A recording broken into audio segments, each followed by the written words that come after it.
Hello, good morning, student. Today I am going to discuss with you the last topic of thermodynamics, that is entropy and Gibbs free energy. First of all, before we are discussing entropy and Gibbs free energy, we have discussed about the spontaneous and non-spontaneous process. This spontaneity and non-spontaneity will be explained by the entropy and Gibbs free energy. Now see what is the spontaneous process. Spontaneous process is the process which occur of its own or initiate or occur by proper initiation. So for example, see what is a spontaneous process. When a process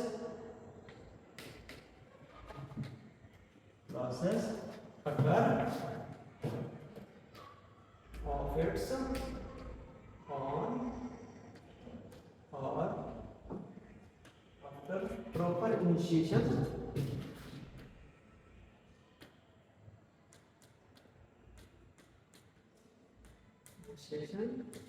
is known as spontaneous process.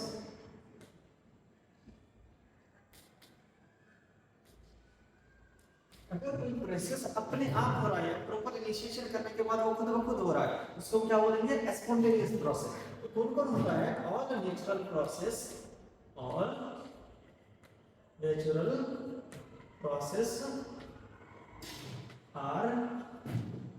irreversible and spontaneous. Natural process है वो कैसा है?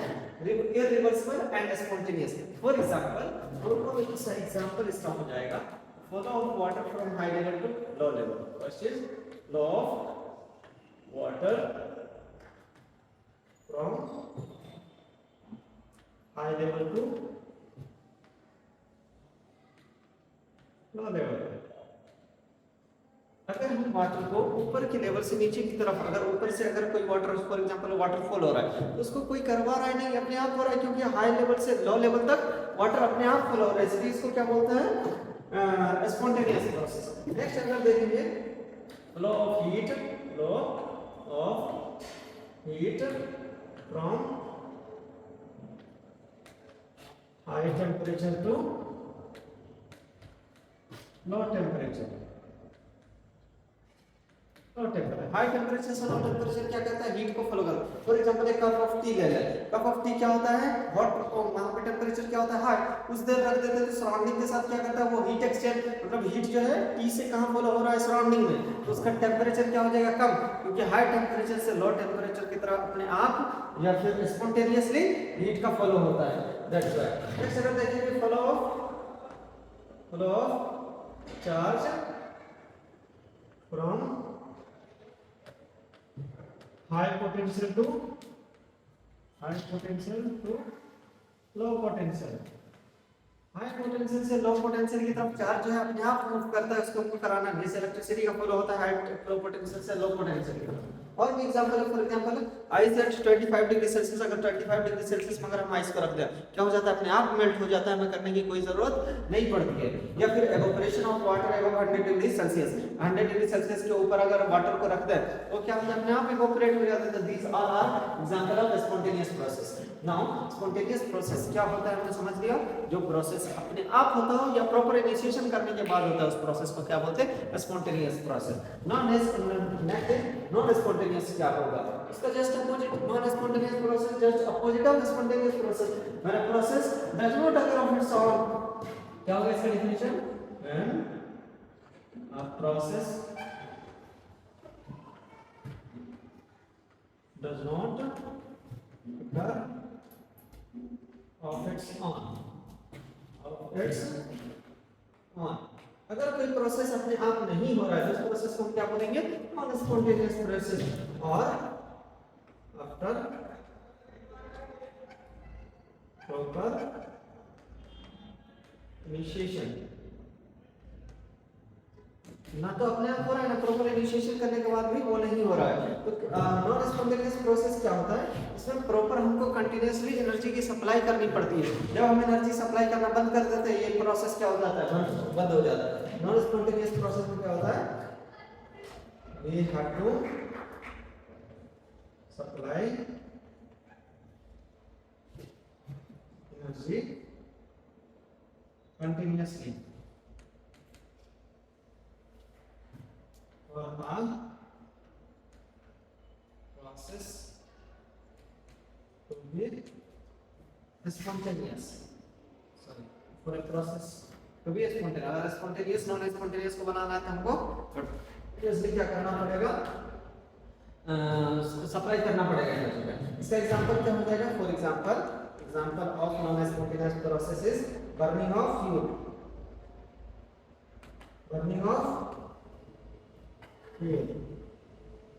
या फिर second example देखेंगे burning of candle.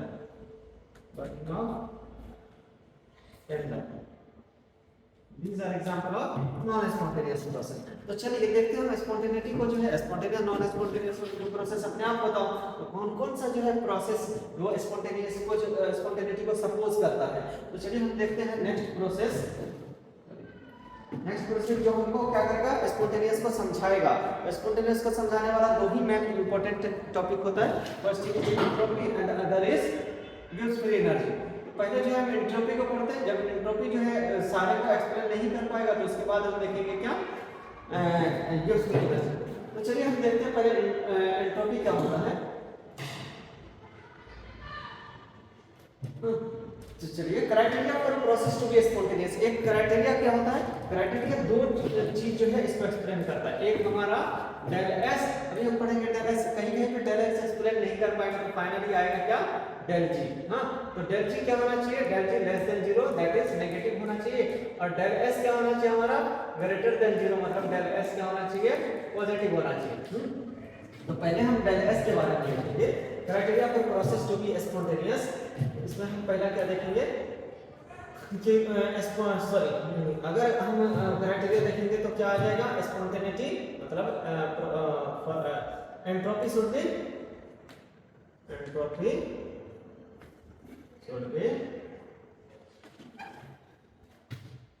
greater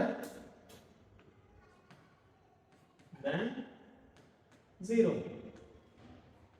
entropy क्या होना चाहिए इसी प्रोसेस का 0 से ज्यादा होना चाहिए ना, या फिर इसको क्या लिख सकते हैं delta S is equal to positive, या फिर delta S final greater than delta S initial, ये ग्रेटर होना चाहिए, या delta S product greater than delta S reactant. ये सारे प्रोसेस में क्या होगा, प्रोसेस स्पॉन्टेनिटी की तरफ जाएगा। हाँ, criteria for spontaneity of a process delta S should be greater than 0। Clear? अगर हम स्पॉन्टेनिटी की बात देखते हैं, हमारा स्पॉन्टेनिटी को कौन बताता है।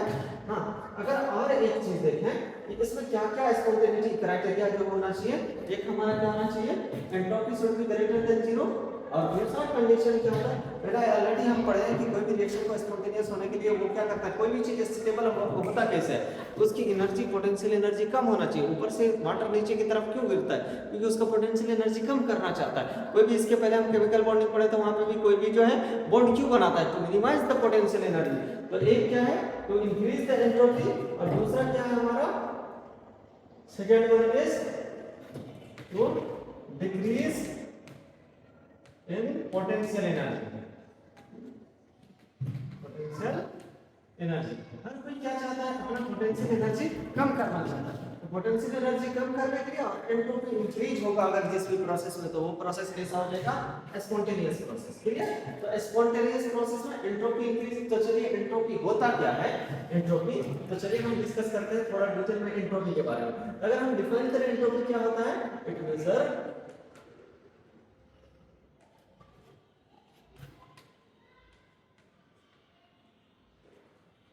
degree of disorderness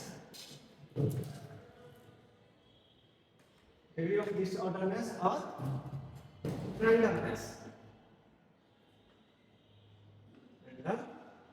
degree of disorderness का मतलब क्या है कि कोई भी जो है पार्टिकल कितना जो है इधर उधर मूव कर रहा है, मूवेबिलिटी को क्या बोलते हैं डिसऑर्डरनेस।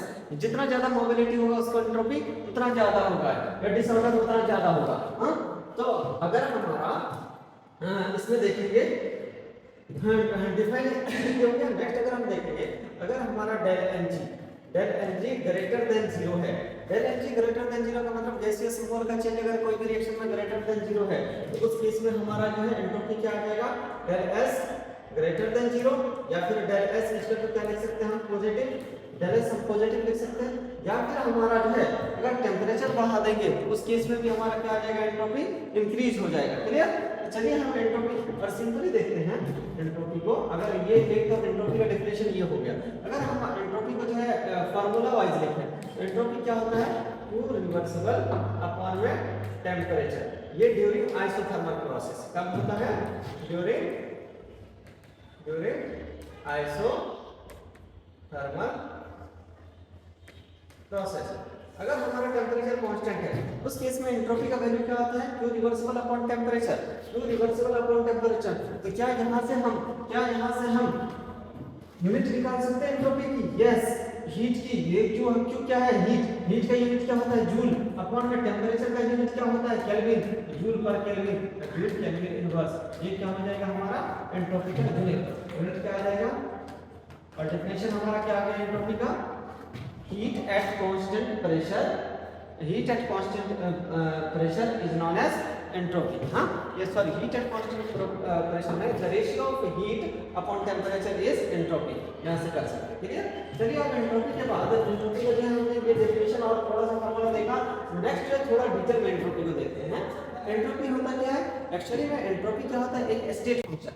एंट्रोपी क्या है, एंट्रोपी एस क्या है हमारा, स्टेट फंक्शन है, स्टेट फंक्शन मतलब जो इनिशियल एंड फाइनल पोजीशन पे डिपेंड करता है, पाथ पे डिपेंड नहीं करता। और ये क्या होता है, एक्सटेंसिव प्रॉपर्टी। क्या होता है, एक्सटेंसिव प्रॉपर्टी। एक्सटेंसिव प्रॉपर्टी का मतलब क्या है, ये अमाउंट पे डिपेंड करेगा, जितना भी एनर्जी होता है मैक्सिमम सारा अमाउंट पे डिपेंड करता है, तो ये अमाउंट पे डिपेंड करेगा, अमाउंट ऑफ कितना एनर्जी है उस पे डिपेंड करेगा। और स्टेट फंक्शन है मतलब इनिशियल और फाइनल पोजीशन पे डिपेंड करेगा, ये पाथ पर डिपेंड नहीं करेगा। हाँ, तो एग्जैक्ट वैल्यू जो है हम एंट्रोपी का नहीं निकाल सकते, इसलिए हम इसमें भी एंट्रोपी में भी क्या निकालते हैं, चेंज इन एंट्रोपी। तो डेल एस बोलेंगे तो क्या होगा, S final minus S initial, S final minus S initial, del S change in entropy क्या आएगा, final entropy minus initial entropy. तो चलिए हम S final minus S initial करेंगे। अगर हमारा एस फाइनल का वैल्यू ग्रेटर आ गया, मतलब इसकी वैल्यू ज्यादा आ गई, इसकी वैल्यू कम आई, तो ज्यादा माइनस कम क्या आएगा, पॉजिटिव आएगा ना। इस केस में डेल एस इक्वल टू क्या आएगा, positive. If final entropy is greater than initial entropy, then in this case delta S will be positive. Clear? Delta S will be positive, final entropy greater than initial entropy. And if final entropy is less than initial entropy, अगर इनिशियल वाला ज्यादा हो गया final से, तो उस case में डेल्टा एस क्या हो जाएगा, नेगेटिव आएगा। क्लियर? अगर फाइनल वाला ग्रेटर आया मतलब ये वाला इससे ज्यादा आया, तो डेल एस की वैल्यू क्या आएगी, पॉजिटिव। डेल एस की वैल्यू पॉजिटिव ही आएगी ना, क्योंकि मान के चलो यहाँ पे इसमें अगर 100 आ गया, ये 50 मतलब फाइनल वाला ग्रेटर है इनिशियल से, 100 माइनस 50 करेंगे तो कितना आएगा, प्लस 50 आएगा ना, प्लस 50 मतलब एंट्रोपी इंक्रीज। लेकिन अगर इनिशियल ज्यादा आ गया, इनिशियल 100 आ गया, फाइनल 50 है, उस केस में ये वाला ज्यादा है, तो माइनस 100 और प्लस 50 कितना देगा, माइनस 50। तो अगर इनिशियल ज्यादा है तो उस केस में नेगेटिव आएगी एंट्रोपी, अगर फाइनल ज्यादा है तो पॉजिटिव आएगा। क्लियर? अब जो है क्या होता है फॉर रिएक्शन, अगर हम रिएक्शन के लिए निकालते हैं एंट्रोपी, तो रिएक्शन के लिए एंट्रोपी क्या होता है, प्रोडक्ट का एंट्रोपी माइनस रिएक्टेंट का एंट्रोपी। क्लियर? प्रोडक्ट का एंट्रोपी ज्यादा होगा तो उस केस में हमारा पॉजिटिव आ जाएगा, रिएक्टेंट का एंट्रोपी ज्यादा होगा तो उस केस में हमारा नेगेटिव आ जाएगा, डेल्टा एस। क्लियर? चलिए, तो अभी हमने पढ़ा था डेल्टा एस का फार्मूला क्या होता है, Q रिवर्सिबल अपॉन टेम्परेचर। इसी को अगर हम नेक्स्ट जो है इसी को ड्राइव करके ये फार्मूला आता है, del S equal to n cv ln T2 upon T1 plus nr ln V2 upon V1। ये एंट्रोपी का फाइनल फार्मूला आता है क्या, del S equal to n cv ln T2 upon T1 plus nr ln V2 upon V1। ln is natural law. चलिए अब इसी को हम जो है अगर कांस्टेंट, ये क्या है, कांस्टेंट सॉरी, ये जो है वॉल्यूम के टर्म में है, और ये किसके टर्म में है, ये किसके टर्म में, प्रेशर के टर्म में। तो ये प्रेशर के टर्म में क्या आ जाएगा, Cv की जगह पे Cp आ जाएगा और V की जगह पे P आ जाएगा। अब हमको पता है कि वॉल्यूम और प्रेशर में कैसा रिलेशन होता है, अगर P इक्वल टू कांस्टेंट मान है, P equal to constant, P और V आपस में इन्वर्सली होता है, यहाँ पे V2 अपॉन V1 है तो यहाँ पे P1 अपॉन P2 आ जाएगा। तो डेल्टा एस क्या आ जाएगा, n Cv ln T2 upon T1 plus nr ln P1 upon P2।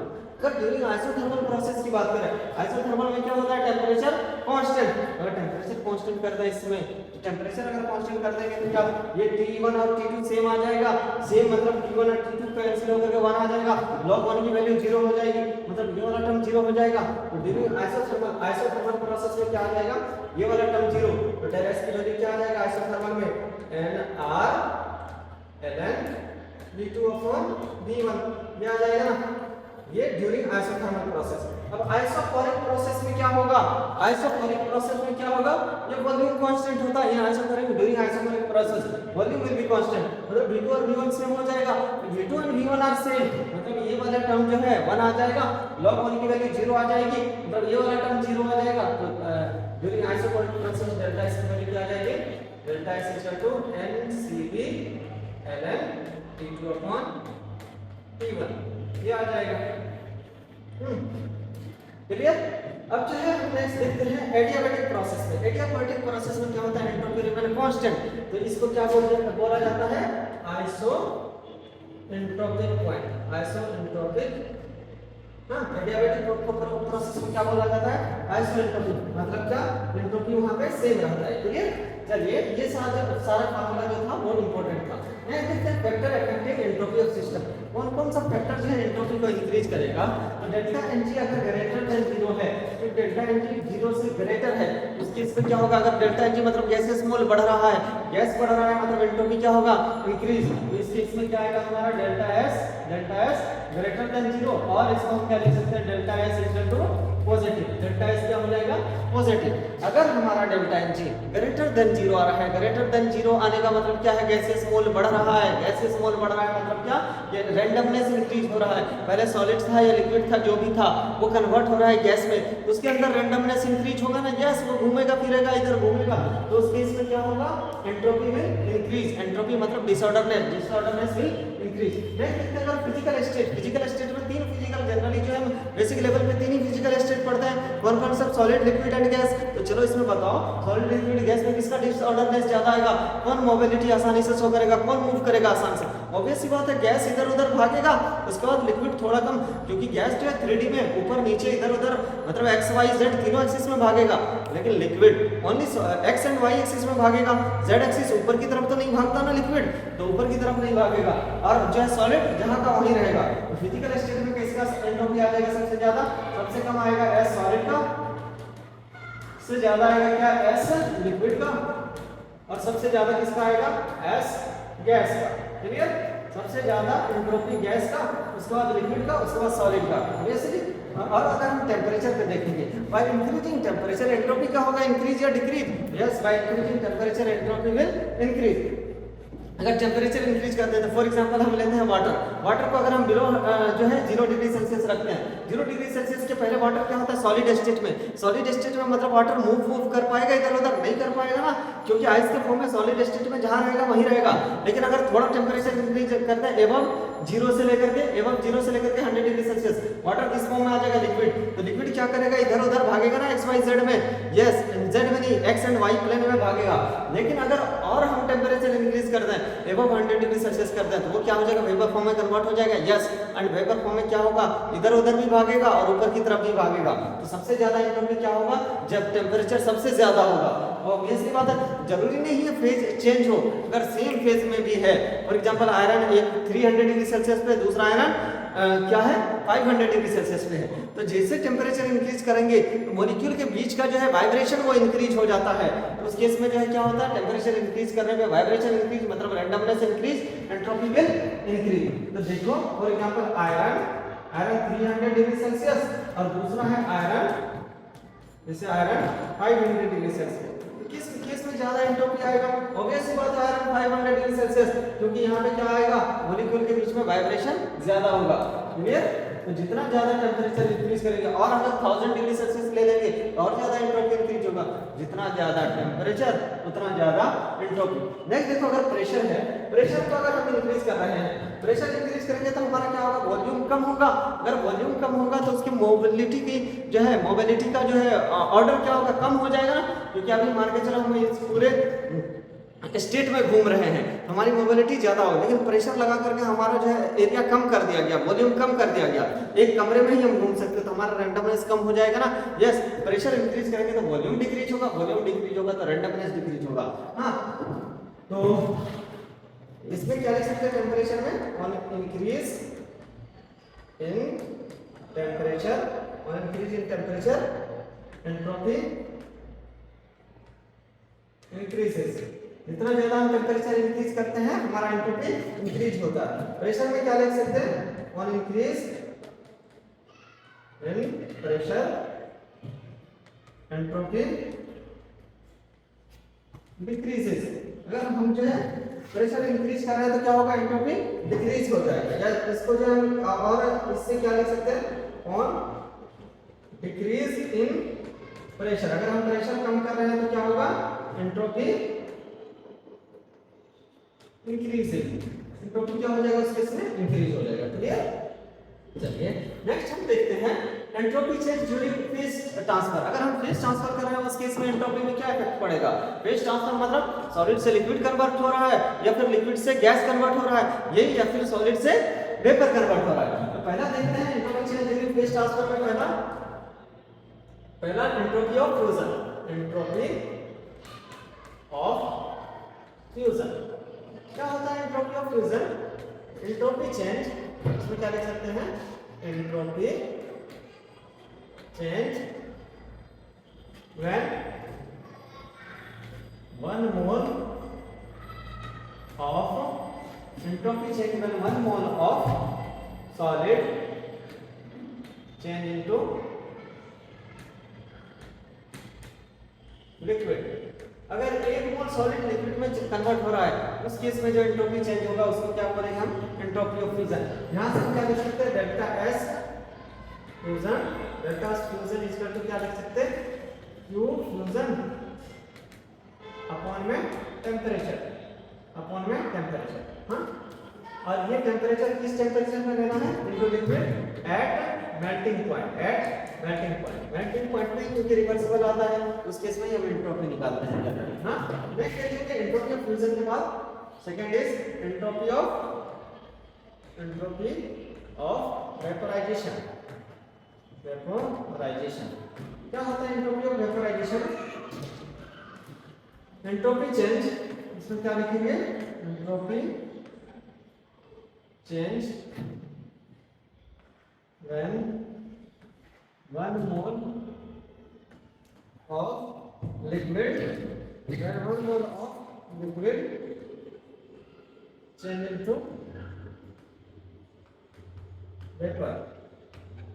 अगर 1 मोल लिक्विड हमारा किसमें कन्वर्ट हो रहा है, वेपर में, तो उस केस में जो एंट्रोपी चेंज आएगा उसको हम क्या बोलेंगे, एंट्रोपी ऑफ वेपोराइजेशन। कहां पे, at boiling point, at boiling point. यहां से डेल एस वेपोराइजेशन क्या लिख सकते हैं, del S vaporisation is equal to Q vaporisation, Q vaporisation upon में T boiling.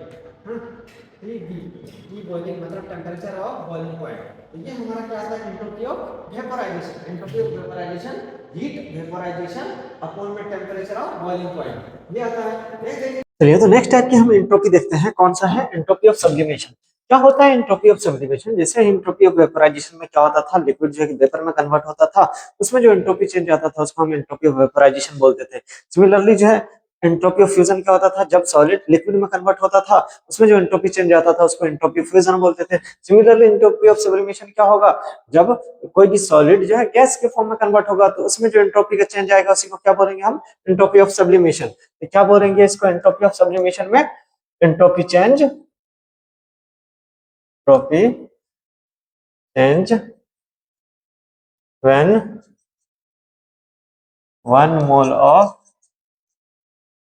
solid change into vapor is known as entropy of sublimation।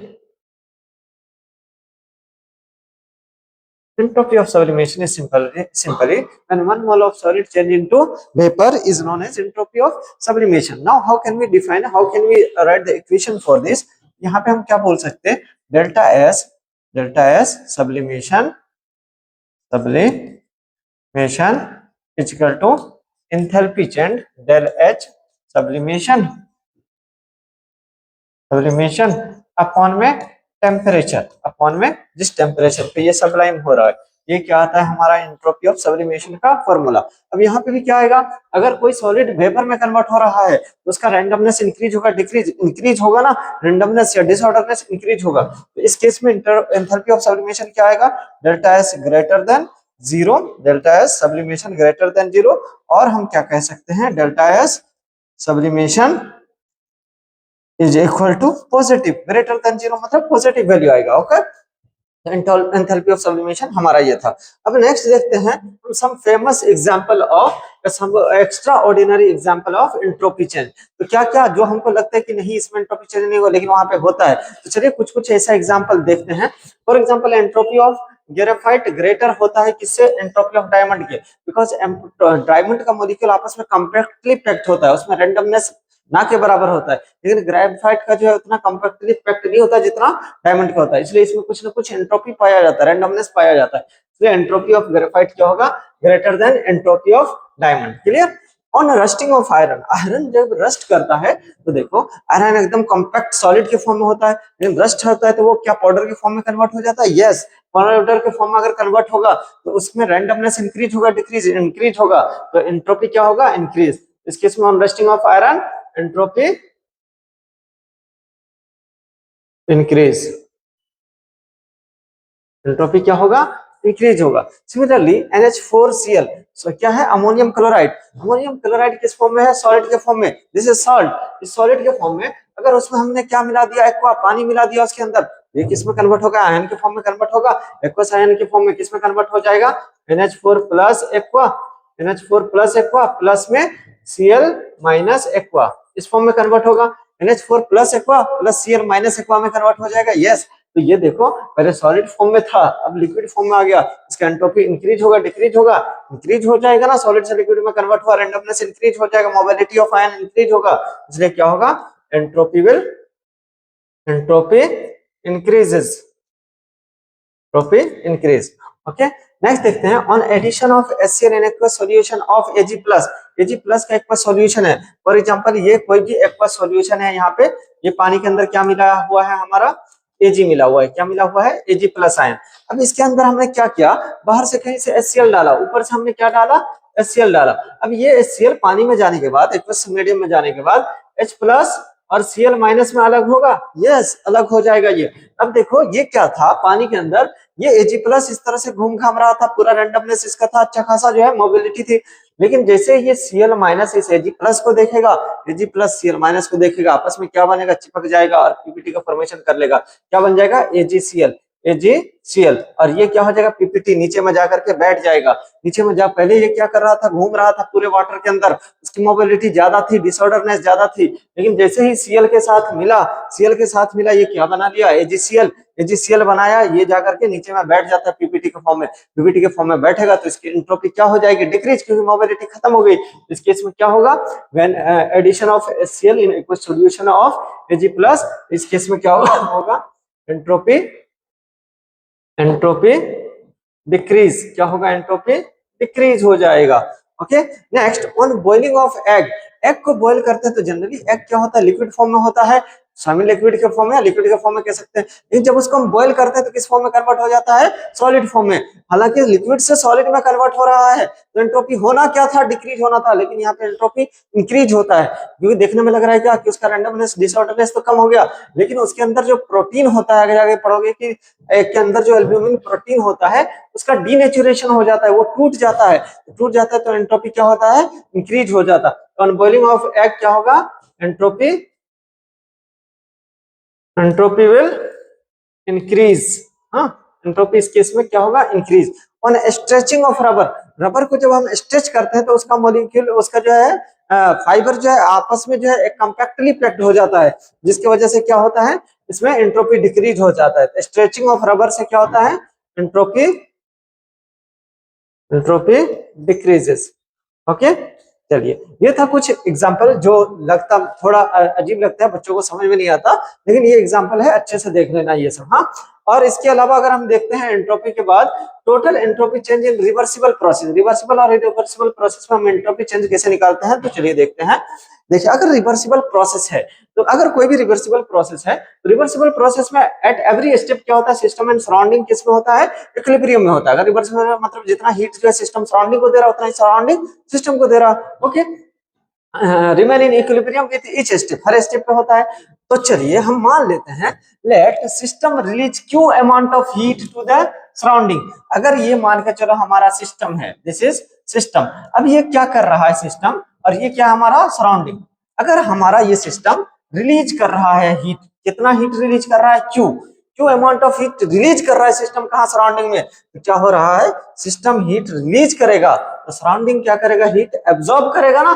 तो चलिए system का एंट्रोपी निकालेंगे तो क्या आएगा, del S system, del S system is equal to, क्योंकि heat release हो रहा है तो क्यू कैसा आएगा, minus Q, minus Q reversible upon में temperature at T temperature, at T temperature पे ये हो रहा है, तो सिस्टम का क्या होगा, minus Q reversible upon T. और उसी तरह हम सराउंडिंग का निकालेंगे एंट्रोपी, तो del S surrounding is equal to क्या आ जाएगा, प्लस क्यू रिवर्सिबल, क्योंकि सराउंडिंग हीट एब्जॉर्ब करेगा ना, वो रिलीज कर रहा है तो ये एब्जॉर्ब करेगा, प्लस क्यू रिवर्सिबल अपॉन में टी टेम्परेचर, ये सराउंडिंग का आएगा और ये सिस्टम का आएगा। अब देखते हैं डेल एस टोटल क्या होगा, तो डेल एस टोटल निकालेंगे, डेल एस टोटल, तो डेल एस टोटल क्या होता है, del S system plus del S surrounding, system plus surrounding. अब सिस्टम का डेल एस क्या है, माइनस क्यू रिवर्सिबल अपॉन में टेम्परेचर, और सराउंडिंग का क्या है, plus Q reversible upon temperature. देखो minus Q upon T plus Q upon T आपस में कैंसिल हो जाएगा, तो रिवर्सिबल प्रोसेस में जो है टोटल एंट्रोपी चेंज कितना आता है, जीरो आता है। Clear, total entropy change, entropy of system plus entropy of surrounding, इन दोनों को ऐड करेंगे तो minus Q upon T plus Q upon T, minus Q upon T plus Q upon T आपस में कैंसिल होकर क्या आ जाएगा, जीरो आ जाएगा। ये किसका था, रिवर्सिबल प्रोसेस को। तो इसमें हम क्या लिख सकते हैं, total entropy change, total entropy change in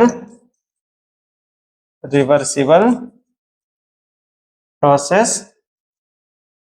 is zero. Entropy change total कितना होता है रिवर्सिबल प्रोसेस में, जीरो। ओके, अब देखते हैं हम इरिवर्सिबल प्रोसेस का, तो total entropy change in irreversible process, irreversible process में क्या होगा, लेट हम मान लेते हैं system is at high temperature T1, वो टेम्परेचर क्या है T1, and surrounding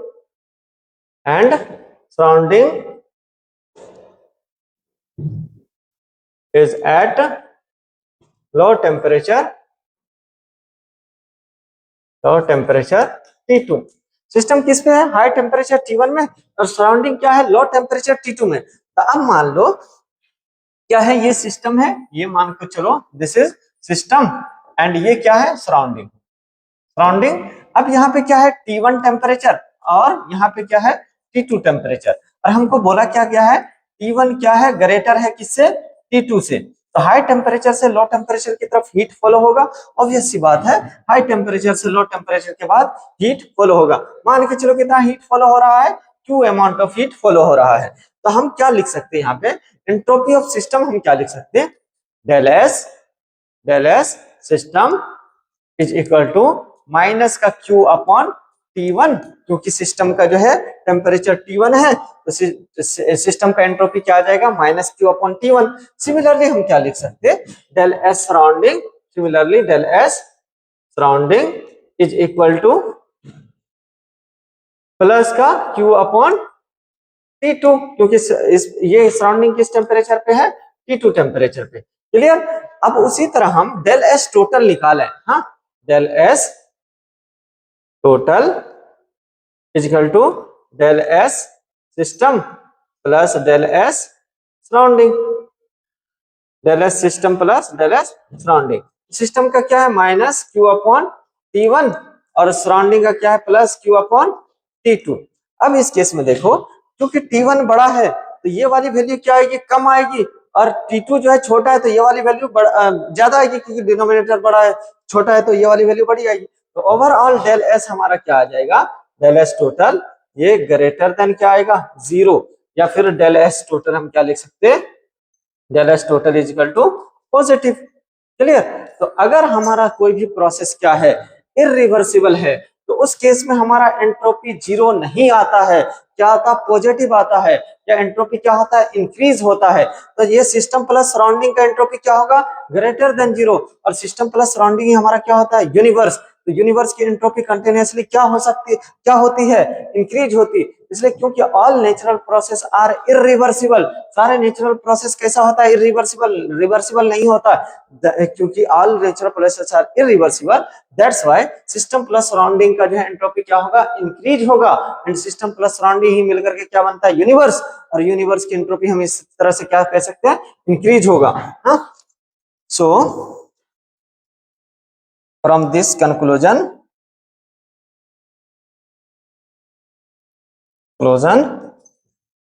entropy of universe continuously increases। Entropy universe का क्या हो रहा है, कंटिन्यूअसली इंक्रीज हो रहा है। क्लियरली। चलिए नेक्स्ट अगर हम देखते हैं spontaneity of a process in term of entropy change.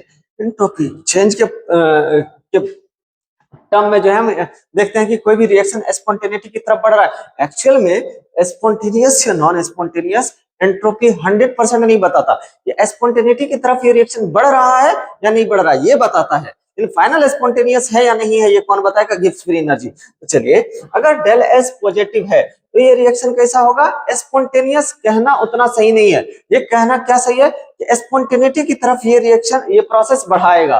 तो ये इसमें स्पॉन्टेनियस भी कह सकते हैं, लेकिन ज्यादा बेहतर कहना क्या है कि this reaction proceed towards spontaneity, spontaneous होने के किसमें, प्रोसेस में ये रिएक्शन बढ़ रहा है। हाँ, अगर डेल एस नेगेटिव है तो ये डेल एस क्या करवाएगा, रिएक्शन को नॉन स्पॉन्टेनियस करवाएगा। हाँ, तो नॉन स्पॉन्टेनियस प्रोसेस ये करवाएगा। हाँ, अगर डेल एस 0 है प्रोसेस एट इक्विलिब्रियम, इक्विलिब्रियम को ये सपोर्ट करेगा। हाँ, देखिए इसमें 100% अगर डेल एस 0 है तो प्रोसेस इक्विलिब्रियम में होगा, ये जरूरी नहीं है। हाँ, ये अगर डेल एस 0 है तो ये इक्विलिब्रियम को सपोर्ट करेगा, ये अगर डेल एस नेगेटिव है नॉन स्पॉन्टेनियस प्रोसेस को सपोर्ट करेगा, अगर ये डेल एस पॉजिटिव है तो स्पॉन्टेनियस प्रोसेस को सपोर्ट करेगा। क्लियर। चलिए और फाइनली जो है स्पॉन्टेनियस, नॉन स्पॉन्टेनियस या इक्विलिब्रियम है या नहीं है, ये हम कहां से पढ़ेंगे, गिब्स फ्री एनर्जी के बाद वाली जो टॉपिक है वहां पे फाइनली ये हमको क्लियर हो जाएगा। ओके चलिए नेक्स्ट देखते हैं हम सेकंड लॉ ऑफ थर्मोडायनेमिक्स क्या होता है।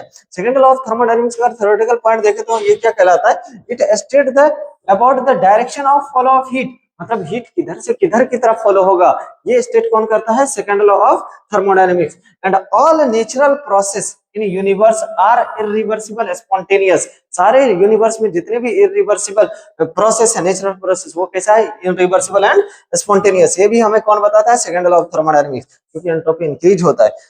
Now, due to a spontaneous process, entropy of universe increasing continuously, spontaneous process होने के कारण क्या होता है, यूनिवर्स की जो है एंट्रोपी कंटिन्यूअसली क्या हो रहा है, इंक्रीज हो रहा है।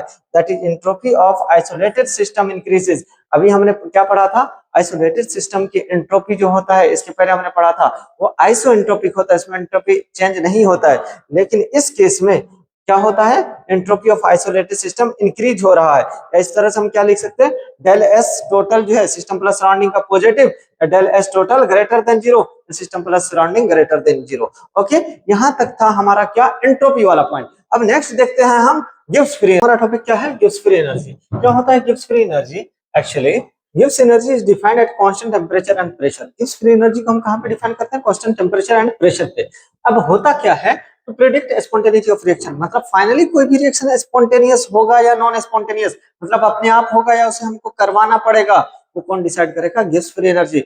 एंट्रोपी जो है आइडिया देता है कि कोई जो है स्पॉन्टेनियस हो सकता है या नहीं हो सकता, लेकिन फाइनली कौन डिसाइड करेगा, गिब्स फ्री एनर्जी। अगर डेल्टा जी की वैल्यू क्या है, नेगेटिव है, इफ डेल्टा जी नेगेटिव है, या फिर क्या हो सकता है, delta G Gibbs free energy क्या हो सकता है, पॉजिटिव। अगर नेगेटिव है तो कोई भी रिएक्शन कैसा होगा, स्पॉन्टेनियस। कैसा होगा, स्पॉन्टेनियस। अगर पॉजिटिव है तो कैसा होगा, non spontaneous, non spontaneous. Clear. अब चलिए देखते हैं कि गिब्स फ्री एनर्जी के बारे में, कि ये किसको बताता है, predict spontaneity of a reaction, मतलब कोई भी रिएक्शन स्पॉन्टेनियस होगा या नहीं होगा, कौन फाइनली बताएगा, गिब्स फ्री एनर्जी। चलिए तो डिफाइन करते हैं पहले। It is thermodynamic quantity used to measure the capacity of system to do useful work. System में जो है हम एनर्जी दे रहे हैं तो उससे कितना यूजफुल वर्क हो रहा है, उसी को ये क्या करता है, मेजर करता है। कौन, गिब्स फ्री एनर्जी। तो चलिए हम जो मान के चलो किसी भी सिस्टम में एनर्जी प्रोवाइड कर रहे हैं, एनर्जी दे रहे हैं, तो वो किस में कन्वर्ट हो रहा है, एनर्जी यूजफुल वर्क में, प्लस उसमें रैंडमनेस में कुछ एनर्जी खत्म हो जाती है। तो इसी एनर्जी जो हम देते हैं उसको क्या बोलते हैं, एच। क्या बोलते हैं, एंथैल्पी। एट कांस्टेंट प्रेशर पे अगर एनर्जी देते हैं तो उसको क्या बोलते हैं, एंथैल्पी। तो उसी को क्या बोलेंगे, एच। और वो किसमें कन्वर्ट होगा, यूजफुल वर्क। यूजफुल वर्क को ही क्या बोलते हैं, Gibbs free energy. Plus randomness में जो इंक्रीज होगा उसको क्या बोलेंगे, टी और इंटू एस, मतलब एंट्रोपी इंक्रीज होगा कितना, उसको डिफाइन करते हैं। तो यहां से हमारा फॉर्मूला क्या आ गया, H is equal to T, H is equal to G plus T S, मतलब energy is equal to useful work plus randomness. चलिए अब देखते हैं हम कि यहाँ पर से जो है हमको गिब्स फ्री एनर्जी जो आया, हम जो है exact value, absolute value of Gibbs free energy हम जो है नहीं निकाल पाते। We can not find, we can't find the absolute value of Gibbs energy. So we calculate the change in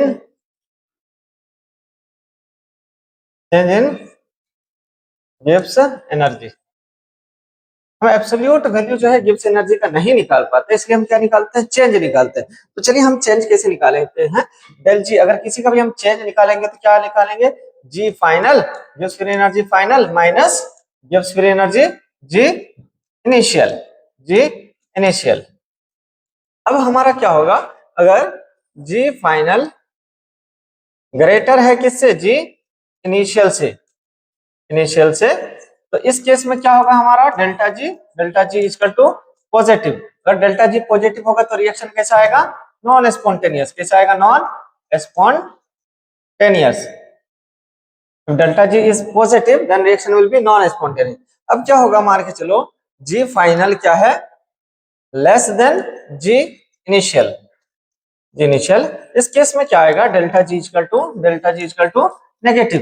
delta G is negative then reaction will be spontaneous, spontaneous. Okay, now अगर ये हमको आ गया non spontaneous spontaneous, तो हम क्या लिख सकते हैं, देखो कि गिब्स फ्री एनर्जी के बारे में हम क्या लिख सकते हैं, जितना भी हम थर्मोडायनामिक टर्म को हम कैपिटल लेटर से डिनोट करते हैं वो कैसा होता है, स्टेट फंक्शन, और स्मॉल लेटर से जो डिनोट करते हैं वो क्या होता है, पाथ फंक्शन। तो ये गिब्स फ्री एनर्जी हम कैपिटल जी से डिनोट कर रहे हैं, ये भी कैसा होगा, Gibbs free energy is Gibbs free energy is state function, state function. और एनर्जी जितने भी है वो कैसी होती है, एक्सटेंसिव प्रॉपर्टी। ये कैसा होगा, एक्सटेंसिव प्रॉपर्टी। हाँ, इसी तरह एंट्रोपी में हमारा क्या था, एंट्रोपी में भी क्या होता था, स्टेट फंक्शन और extensive property. Gibbs free energy भी क्या है, state function and extensive property. Okay, चलिए अब नेक्स्ट हम देखते हैं कि किस किस पोजीशन पे, किस किस कंडीशन पे जो है गिब्स फ्री एनर्जी नेगेटिव आएगा, मतलब रिएक्शन स्पॉन्टेनियस आएगा, कब कब पॉजिटिव आएगा। फॉर एग्जांपल अगर हम मान के चलते हैं डेल्टा एच क्या है, नेगेटिव है, और डेल्टा एस क्या है, पॉजिटिव है, तो हमारा फॉर्मूला अभी क्या था, अभी हमारा फॉर्मूला क्या था, डेल जी का, del G equal to del H minus T delta S, वहां से आ गया था, del D equal to del H minus T delta S. Clear. अब देखो अगर हमारा डेल एच क्या है, नेगेटिव है, डेल एच इज नेगेटिव, और डेल एस क्या है, पॉजिटिव है, तो ये पॉजिटिव नेगेटिव ये भी क्या आ जाएगा, ये वाली वैल्यू नेगेटिव। तो ओवरऑल हमारा डेल जी क्या आएगा इस केस में, नेगेटिव आएगा। मतलब इस केस में अगर del H negative and del S positive है तो del G always and always negative होगा। एंड इसका डिस्क्रिप्शन हम क्या लिख सकते हैं, रिएक्शन विल बी ऑलवेज क्या होगा, spontaneous in any condition. Reaction will be spontaneous in any condition. Okay, next देखते हैं, अगर हमारा डेल एच क्या है, नेगेटिव है, और डेल एस भी हमारा नेगेटिव है, उस केस में हमारा दो पॉसिबिलिटी हो सकता है। देखो, अगर डेल एच नेगेटिव है और डेल एस भी क्या है, नेगेटिव, तो नेगेटिव नेगेटिव ये वाली वैल्यू क्या आ जाएगी, पॉजिटिव। अगर मान के चलो हमारा टेम्परेचर कम है तो ये वाली वैल्यू क्या आएगी, कम आएगी, और डेल एच की वैल्यू क्या आएगी, ज्यादा आएगी। तो नेगेटिव वाली वैल्यू ज्यादा, पॉजिटिव वाली वैल्यू कम है, तो ओवरऑल हमारा क्या आएगा, नेगेटिव आएगा। तो इस केस में नेगेटिव, अगर इस वाली वैल्यू को हम बढ़ा दें, ये नेगेटिव पॉजिटिव वाली वैल्यू को बढ़ा दें, तो इस केस में क्या आएगा, ये वाली वैल्यू पॉजिटिव। तो अगर हमारा ये नेगेटिव कब आएगा डेल जी, तो इसको हम क्या लिख सकते हैं, reaction will be spontaneous at low temperature. अगर हमारा टेम्परेचर कम है तो उस केस में ये वाला वैल्यू क्या आएगा, नेगेटिव नेगेटिव मल्टीप्लाई करके पॉजिटिव। तो ये पॉजिटिव वैल्यू अगर कम है और डेल एच क्या है, नेगेटिव वाली वैल्यू ज्यादा है, उस केस में ओवरऑल इसकी वैल्यू कितनी आएगी, नेगेटिव आएगी। और नेगेटिव आएगी तो रिएक्शन क्या हो जाएगा, स्पॉन्टेनियस। कब होगा, जब हमारा टेम्परेचर क्या होगा, कम होगा। क्लियर। अगर मान के चलो हमारा डेल एच भी नेगेटिव है और डेल एस भी क्या है, नेगेटिव है, तो इस केस में पॉजिटिव होने का भी चांस है। यस, क्योंकि अगर हम टेम्परेचर को बढ़ा दें, टेम्परेचर इंक्रीज करता है, डेल एस जितना है उतना ही रहेगा, तो ये नेगेटिव नेगेटिव मल्टीप्लाई करके पॉजिटिव। अब पॉजिटिव वाली वैल्यू ज्यादा आ जाएगी नेगेटिव से, उस केस में रिएक्शन क्या आ जाएगा, डेल जी क्या आ जाएगा, positive, and reaction will be non spontaneous. हाँ, तो इस केस में हम क्या लिख सकते हैं, reaction will be non spontaneous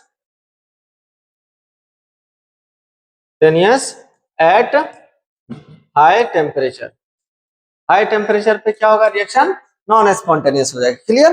अब चलिए देखते हैं, अगर हम डेल एच की वैल्यू को पॉजिटिव कर दें, और डेल एस के वैल्यू को हम क्या कर दें, डेल एस के वैल्यू को हम भी पॉजिटिव कर दें, इसको भी पॉजिटिव कर दें। हाँ, तो चलिए उस केस में देखते हैं क्या होता है। अगर हमारा डेल एच पॉजिटिव है और डेल एस हमारा क्या है,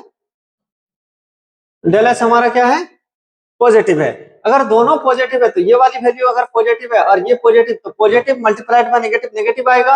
अगर टेम्परेचर हाई हुआ उस केस में ये वाली नेगेटिव वाली वैल्यू ज्यादा हो जाएगी। अगर ये नेगेटिव भी हो सकता है, पॉजिटिव भी हो सकता है। तो नेगेटिव कब होगा, तो रिएक्शन कैसा होगा, स्पॉन्टेनियस। तो reaction will be spontaneous at high temperature, क्योंकि इस बार ये वाला टर्म क्या आएगा, नेगेटिव, क्योंकि positive multiplied by negative, negative आएगा। और ये नेगेटिव वाला टर्म ज्यादा कब आएगा, जब टेम्परेचर ज्यादा रहेगा और पॉजिटिव वाली वैल्यू कम रहेगी, और ये ज्यादा रहेगा, तभी जो है ओवरऑल डेल जी की वैल्यू क्या आएगा, नेगेटिव। तो reaction will be spontaneous at high temperature. अगर सेम कंडीशन है, मान के चलो ये पॉजिटिव है और ये भी पॉजिटिव है, इस केस में हमारा ये पॉजिटिव भी आ सकता है। कब आएगा पॉजिटिव, मान के चलो ये वाली वैल्यू कम आएगी, क्योंकि ये वाली वैल्यू तो निगेटिव कर रहा है ना, पॉजिटिव डेल एस की वैल्यू अगर पॉजिटिव रहेगा, पॉजिटिव मल्टीप्लाइड बाय नेगेटिव, यही तो निगेटिव कर रहा है, ये वाला वैल्यू क्या है, पॉजिटिव है। तो ये वाली वैल्यू अगर कम होगी, पॉजिटिव वाली वैल्यू ज्यादा आएगी, तो हमारा डेल जी का वैल्यू क्या आएगा, पॉजिटिव। और कब होगा ये, reaction will be non spontaneous at low temperature. इस केस में लो टेम्परेचर पर रिएक्शन नॉन स्पॉन्टेनियस, इस केस में लो टेम्परेचर पर रिएक्शन स्पॉन्टेनियस होगा। अब नेक्स्ट एंड लास्ट केस इसका देखते हैं क्या हो सकता है। ये मान के चलो पॉजिटिव है, ये मान के चलो नेगेटिव है। इस केस में ऑलवेज एंड ऑलवेज रिएक्शन कैसा होगा, नॉन स्पॉन्टेनियस, क्योंकि ये पॉजिटिव ये नेगेटिव है, नेगेटिव मल्टीप्लाइड बाय नेगेटिव क्या आ जाएगा, ये वाली भी वैल्यू पॉजिटिव, और पॉजिटिव पॉजिटिव ऐड करेंगे तो ऑलवेज क्या आएगा, पॉजिटिव आएगा। तो reaction will B spontaneous at any condition, at sorry spontaneous नहीं, non spontaneous, reaction will be non spontaneous at any condition. Clear? Okay, चलिए अब नेक्स्ट हम देखते हैं relation between standard Gibbs energy and delta G not equilibrium constant के, equilibrium constant के और delta G not के बीच में क्या रिलेशन है। चलिए हम देखते हैं क्या रिलेशन है। मान के चलो हमारा एक रिलेशन आता है गिब्स फ्री एनर्जी और इक्विलिब्रियम कांस्टेंट के बीच में। एक फॉर्मूला होता है del G equal to del G naught, del G equal to del G naught plus R T ln Q, ये एक फॉर्मूला होता है। हाँ, क्यू क्या है? Reaction coefficient. हाँ, अब देखो एट इक्विलिब्रियम क्या होता है, एट इक्विलिब्रियम, इक्विलिब्रियम, इक्विलिब्रियम पे क्या होता है, डेल जी की वैल्यू जीरो आती है, गिब्स फ्री एनर्जी की value zero. At equilibrium del G equal to zero, याद रखना जब भी डेल जी जीरो आएगा रिएक्शन कैसा होगा, इक्विलिब्रियम पे, या इक्विलिब्रियम दे दिया है तो डेल जी की वैल्यू क्या आएगी, जीरो। डेल जी की वैल्यू जीरो आएगी, डेल जी नॉट की वैल्यू जीरो नहीं आएगी, स्टैंडर्ड गिब्स एनर्जी की जीरो नहीं आएगी, गिब्स फ्री एनर्जी की जीरो आएगी। हाँ, और इक्विलिब्रियम पे हम क्यू को ही क्या बोल देते हैं, के। इक्विलिब्रियम पे रिएक्शन कोएफिशिएंट को ही हम क्या बोलते हैं, इक्विलिब्रियम कांस्टेंट। क्लियर? तो चलिए अब हम देखते हैं इसमें रिलेशन क्या होगा। अगर डेल जी की वैल्यू जीरो है तो zero equal to del G naught, del G naught plus R T L N cube, ये लिख सकते, ये लिख सकते, हाँ लिख सकते। तो यहां से हम क्या लिख सकते हैं, del G naught, del G naught equal to minus R T L N cube, ये लिख सकते हैं। हाँ, अब चलो इसमें जो है इससे हम एक और फॉर्मूला बनाएंगे और यहां से भी हम देखते हैं क्या होता है। सॉरी, अब जो है हम इक्विलिब्रियम लिख रहे हैं ना, तो क्यू की जगह पे हम क्या लिख देंगे, के लिख देंगे, क्यू की जगह पे हम क्या लिख देंगे, के। क्लियर? तो अब हम क्या लिख सकते हैं यहां से कि ln K, ln K is equal to, ln K is equal to minus del G naught, minus del G naught plus upon R T. इस आर टी को ही हमने क्या किया, उस साइड भेज दिया, माइनस आर टी को उस साइड भेज दिया, ये मल्टीप्लाई में है तो उधर डिवाइड में आ जाएगा। क्लियर? अब यहां से हम क्या लिख सकते हैं, के इज इक्वल टू, अगर हम एंटी लॉग लेंगे तो के इज इक्वल टू क्या हो जाएगा, e की power minus del G naught upon R T. एक ये फॉर्मूला आता है, लेकिन इक्विलिब्रियम कांस्टेंट जब तुमसे सॉल्व करवाएगा तो वो कौन सा फॉर्मूला का यूज करेगा, ये वाले फॉर्मूले का। हाँ, इस वाले फॉर्मूले का यूज करवाएगा। कैसे करते हैं इस वाले फॉर्मूले का यूज, चलिए देखते हैं कि इसमें ही हम क्या, अगर डेल जी नॉट की वैल्यू दे रखा है और के निकलवाना चाह रहा है, या डेल के दे रखा है, डेल जी नॉट का वैल्यू निकलवाना चाह रहा है, हम क्या करेंगे, हमको एल एन लॉग बेस ई का वैल्यू पता नहीं, लॉग बेस 10 का पता होता ना, तो एल एन क्या होता है, लॉग बेस ई, नेचुरल लॉग। इसको अगर हम लॉग बेस 10 में कन्वर्ट करेंगे तो क्या लिख सकते हैं, del G naught, del G naught is equal to minus 2.303 से मल्टीप्लाई कर देते, 2.303 आर टी लॉग, अब ये लॉग बेस 10 में कन्वर्ट हो गया, लॉग 10 के, ये एक फॉर्मूला आ जाता है। और इसी से हम कोई भी क्वेश्चन अगर दे रखा है ये सब के दे करके, डेल जी नोट दे करके, तो इस इक्वेशन से हम सॉल्व कर सकते हैं। क्लियर? तो ये हमारा फाइनली फॉर्मूला आ गया, ये आ गया relation between equilibrium constant and, equilibrium constant and standard Gibbs energy. हाँ, एक ये आया है रिलेशन, एक ये, अगर कोई भी न्यूमेरिकल आएगा तो इस इक्वेशन से सॉल्व होगा। ओके, चलिए नेक्स्ट एंड लास्ट पॉइंट इस टॉपिक का हम देखते हैं कि third law of thermodynamics. Basically third law of thermodynamics बहुत शॉर्ट है। क्या कहता है ये, at zero Kelvin, zero Kelvin जो है एब्सोल्यूट जीरो टेम्परेचर को बोला जाता है। क्यों? क्योंकि इससे लोअर वाला टेम्परेचर जो है अभी तक पॉसिबल नहीं हुआ है। इस टेम्परेचर पे जाके हर चीज क्या हो जाती है, ऑलमोस्ट सारे के सारे क्रिस्टलाइन सॉलिड जो है फ्यूज हो जाता है, फ्रीज हो जाता है। हाँ, at the entropy of pure crystalline solid is zero. जिस टेम्परेचर पे, वो टेम्परेचर कौन होता है, एब्सोल्यूट जीरो, या जीरो केल्विन भी इसको बोल सकते हैं। क्या बोल सकते हैं, जीरो केल्विन, क्योंकि केल्विन नेगेटिव में पॉसिबल अभी तक टेम्परेचर नहीं है, पॉजिटिव में ही जीरो रहता है। हाँ, the entropy of pure perfect crystalline solid is zero at absolute zero temperature. Clear? अब इसमें कुछ एक्सेप्शन आता है, कौन सा आता है, nitrogen oxide and nitrogen dioxide, NO and NO2, CO and CO2, mixture of isotope and ice. ये था थर्ड लॉ ऑफ थर्मोडायनामिक्स। अभी तक का जो है थर्मोडायनेमिक्स हमने पूरा कंप्लीट कर दिया चैप्टर। होप आपको समझ में आ गया होगा और थैंक यू।